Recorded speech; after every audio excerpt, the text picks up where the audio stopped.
muy temprano, el señor Abraham camina durante hora y media para llegar al monte donde tiene cerca de 45 magueyes. Aprendió a ser tlachiquero desde muy pequeño gracias a su padre. ¿Ya lo viste? Fíjate cómo le voy a quitar el aguamiel, sí, papá. Ya lo agarra su acote, lo echan su cuerito, bueno, en ese tiempo cuero. Ya, y no le quites mucho, mira, poquito, mi salito. Sí, nomás poquito, sí. ¿Ya entendiste? Sí, papá, bueno. Oílo lo que te digo, sí, papá. Y si vengo, no lo cazaste bien, ya está negro, los barazos te voy a dar. Esta bebida se obtiene de las pencas del maguey cuando la planta está madura. Para ello se arranca el corazón y sus paredes se raspan hasta lograr una cavidad. Se deja reposar por unos días y después, de manera natural de las pencas, emana aguamiel cerca de 6 meses.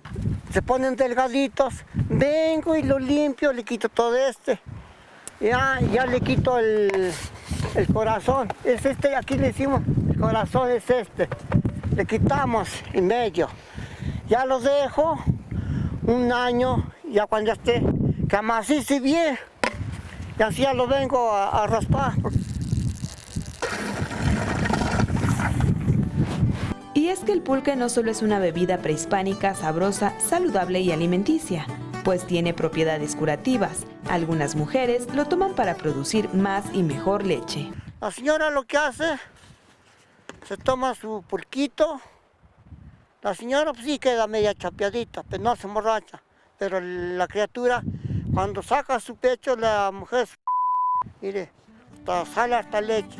A sus 61 años, el señor Abraham camina al monte 2 veces por día para ir a extraer aguamiel, un delicioso néctar dulce y transparente. Después se regresa a casa, donde lo convierte en pulque. Con imágenes de Andrés Brito, Iraíz Morquecho, 21 Noticias.